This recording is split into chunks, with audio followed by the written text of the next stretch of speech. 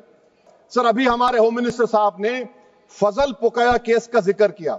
سر، میں آپ سے گزارش کروں گا کہ ہوم منسٹر ذرا اچھے لوگوں کو رکھ کر انفارمیشن لے۔ فضل پوکیا کا آبیٹر کیا ہے؟ اٹ از آبیٹر، وہ ریشو ڈیسنڈنٹ نہیں ہے جو آپ نے کہا ہے۔ اچھا سر، شیڈول ٹرائب کے بارے میں کہا، کیا شیڈول ٹرائب میں مسلمان نہیں ہوتے؟ شیڈول کاسٹ میں نہیں ہوتا مسلمان؟ شیڈول ٹرائب میں مسلمان ہوتا تو کیا آرٹیکل 25 میرا چلا گیا؟ آرٹیکل 26 چلا گیا، آرٹیکل 14 چلا گیا، 15 چلا گیا، 29 چلا گیا؟ لکشدیپ کا ایک مسلمان MP ہے، کیا اس کو رائٹ نہیں ہے کیونکہ ٹرائبل ہے؟ کیا کہہ رہے ہیں آپ؟ اس ایوان کو کیوں گمراہ کر رہے ہیں آپ شیڈول ٹرائب کے نام پر؟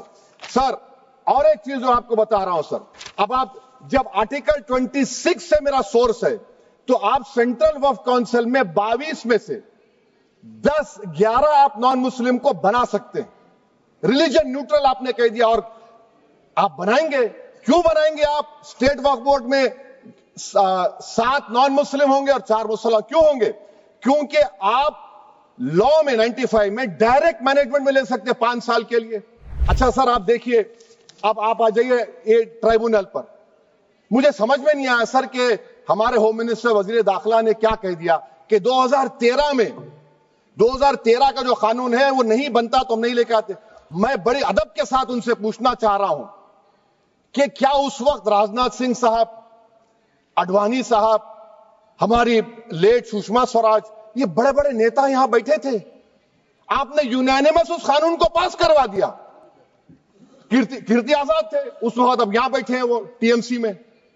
تو کیا آپ غلط تھے یا وہ غلط تھے؟ ہم کو بتا دیجیے، آپ بتا دیجیے، کیونکہ اگر اڈوانی آپ کے لیے بہت بڑا نیتا ہے، میرے لیے نہیں ہو سکتے، آپ کے لیے آپ نے پدم شری دیا ان کو، محترمہ سشما سوراج کی زبردست تقاریر کا میں قائل ہوں، وہ بیٹھ کر اس 2013 کو یونینیمس پاس کر دیے۔ مجھے کنفیوژن ہے کہ کیا امیت شاہ نریندر مودی بڑے ہیں یا اڈوانی بڑے ہیں؟ آپ کے لیے آپ طے کر لیجیے۔ سر، آپ دیکھیے، اس میں امیت شاہ صاحب بولے کہ اتنی پراپرٹیز کا قبضہ ہوا، چوری ہوئی، یہ ہوا۔ سر، کلاس 2652A سیکشن، اگر کوئی پراپرٹی بیچتا ہے 2 سال کی سزا تھی، آپ نے کیا کر دیا؟ اس کو 6 مہینے کر دیا۔